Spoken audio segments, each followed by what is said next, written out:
Hello from ABA Tech Show 2017 in Chicago, Illinois. I'm Sharon Nelson, and I'm your host today. I'd like you to meet our guests, who are Sarah Glassmeyer, Brooke Moore, Heidi Alexander, Rochelle Washington, Catherine Sanders-Reach, and Linda Klein. Well, we thank you so much for joining us on the road. It's a pleasure to be here.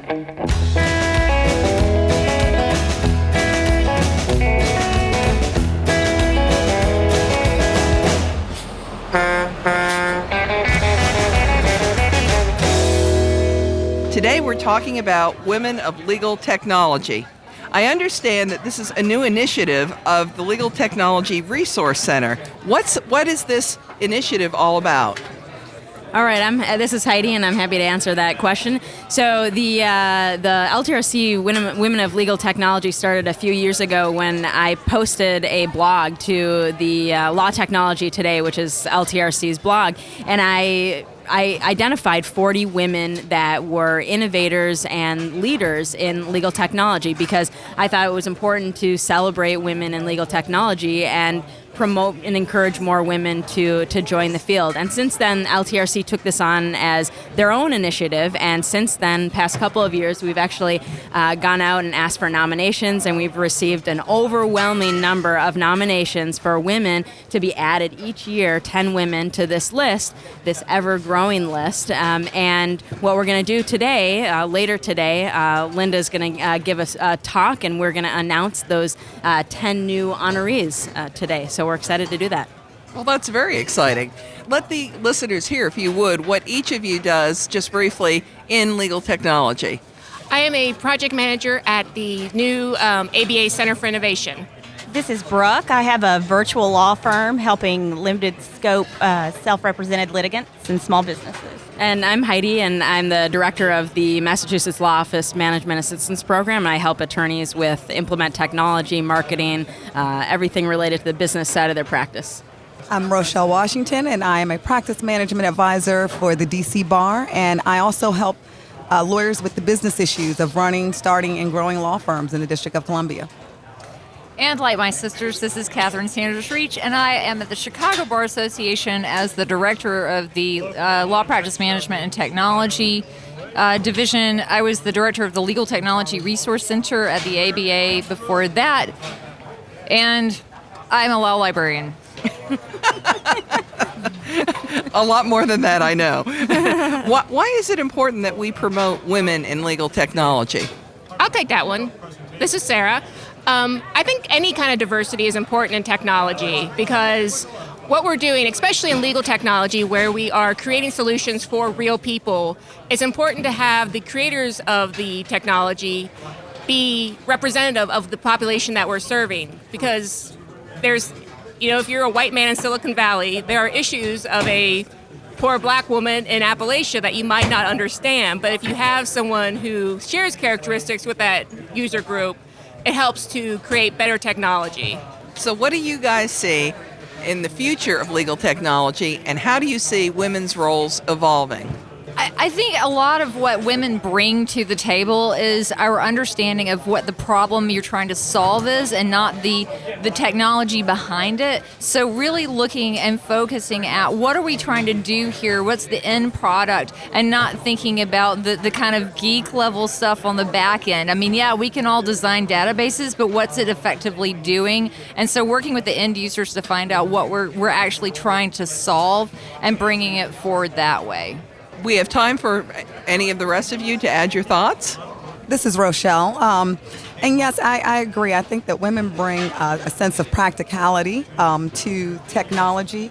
Men have stereotypically led the industry, and so they lead with the innovation and great ideas and cool gadgets. However, I think that as women coming into the field, we bring a presence of, again, that practicality and putting that technology to use and not just saying, I have Google glasses and an Apple Watch and I'm going to be a great lawyer. It's like, what can you do with this stuff? So I think that women bring that, and I think that we complement one another. And the more that we grow in this field, the better I think that it will get overall for everyone. I agree. I think women together are very powerful. I think there's a lot of powerful women that can collaborate and really shape the future of the profession. Again, I think what you guys are saying that, bringing tech to practice is a strong suit of many women, and a lot of women see the need for improved access and user-friendly technology in the legal profession. Well, I'm happy to say we have time for all of you to compose one final thought that you would like to offer our listeners. And so I'll give you a moment to compose that. I want to thank ABA President Linda Klein for being here, and I'll rope her in a moment. But who wants to go first? I will, and this is actually my pinned tweet on my Twitter feed. This list of legal tech women is great if you are planning a conference, as a good resource to get more women on presentation panels. So if you're stuck, like I need more diversity in my panel, check out the Women of Legal Tech list, and that's a great resource for you. That's a great idea. Yeah, just final thoughts.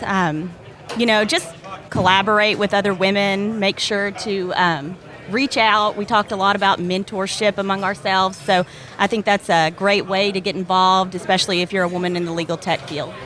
I think for everyone, it's great to get out there and meet some of these women who are doing some of these amazing things in the field and get to know them and look at that list like Sarah talked about for your next presentation that you have and you're looking for speakers. There are women out there. I can tell you from receiving these nominations for women, there are women that I had no idea these people were doing such amazing things. So we are out there and we're doing amazing things. So just look, just look.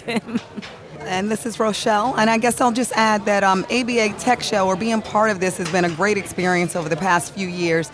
And what it's actually shown me is that some of the stereotypes, again, that we believe about the industry in general, women may not necessarily feel as welcome, but this is a place where I think we all feel welcome. The camaraderie is great between male and females, and we work extremely well together. We're all appreciated equally, and I think this is an awesome environment to explore that opportunity to involve yourself a little bit more in technology. So don't be afraid.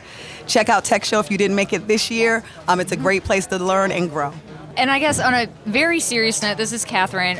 One of the things that you have an opportunity as a woman to get involved in a law firm in a different way. So if you got a JD and you're ready to have a family, a lot of law firms are bringing in knowledge management, expert systems, AI, other things where there's systems that need to be trained, there needs to be intelligence put behind it, and it's a good opportunity for women to have a flexible schedule, have a different way of working in a law firm. But law firms need to start looking at the compensation models and the eat what you kill model so that women can feel comfortable taking these roles, because right now we're not seeing that change a lot, and so I think what happens is a lot of women leave the profession. Thank you all for that. And as ABA President, Linda, I know you've been very supportive of women in legal technology. What are your thoughts about this initiative? What's so exciting for me right now is to see women lawyers embracing legal technology with such enthusiasm and skill. We haven't mentioned it, but this year's ABA Tech Show roster has more women on the faculty than men, and it's about time. So I'm really excited about that. As technology, when you and I were first getting into it was all about helping lawyers manage their practices better. And now we're seeing that technology is about increasing access to justice. And that's what makes me so very proud. And the things that women in technology are doing really underlines that's all about access to justice now. And I'm very proud. Well, thank you very much, and I know all the ladies at this table share my pride in your efforts to improve access to justice and your efforts on behalf of the Legal Services Corporation. Thank you. We're all very, very interested in making sure that the Legal Services Corporation continues to be funded. So everyone out in podcast world, please write your congressmen, write your senators, and let them know that funding of the Legal Services Corporation is very, very important as the linchpin of access to justice. I have one last question for all the members of our panel, and I'm going to start over on one end. If our listeners would like to follow up, how can they reach you? Okay, well, I technically have a blog, although I took the summer off, and that's extended into my employment at the ABA until I get that sort of sussed out. But that's sarahglassmeyer.com, and I'm on Twitter, @sglassmeyer, all one word. I tweet a lot, so just FYI there.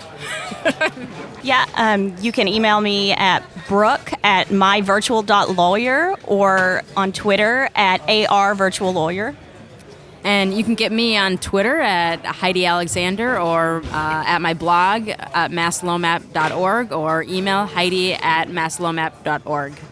And you can reach me, Rochelle Washington, at rwashington@dcbar.org, or on my Twitter handle at ATTY-Washington. And I do tweet a lot about great tech tools and tips for running your law practice, so do follow me. Please stalk me. This is Catherine Sanders Reach at lpmt.chicagobar.org, which is my blog, which has my Twitter feed on it, and my LinkedIn, and everything else. This is Linda Klein. My email address is ABA President at AmericanBar.org, and my Twitter handle is at Linda Klein Law. Well, we've reached the end of the road for today's episode. I want to thank our guests for joining us today. I also want to thank our listeners for tuning in. If you like what you've heard today, please rate us on iTunes, and we'll see you next time for another episode of On the Road with Legal Talk Network. Well done. Thank you. Good job. Thank you. If you'd like more information about what you've heard today, please visit LegalTalkNetwork.com. Subscribe via iTunes and RSS. Find us on Twitter and Facebook, or download our free Legal Talk Network app in Google Play and iTunes. The views expressed by the participants of this program are their own and do not represent the views of, nor are they endorsed by, Legal Talk Network, its officers, directors, employees, agents, representatives, shareholders, and subsidiaries. None of the content should be considered legal advice. As always, consult a lawyer.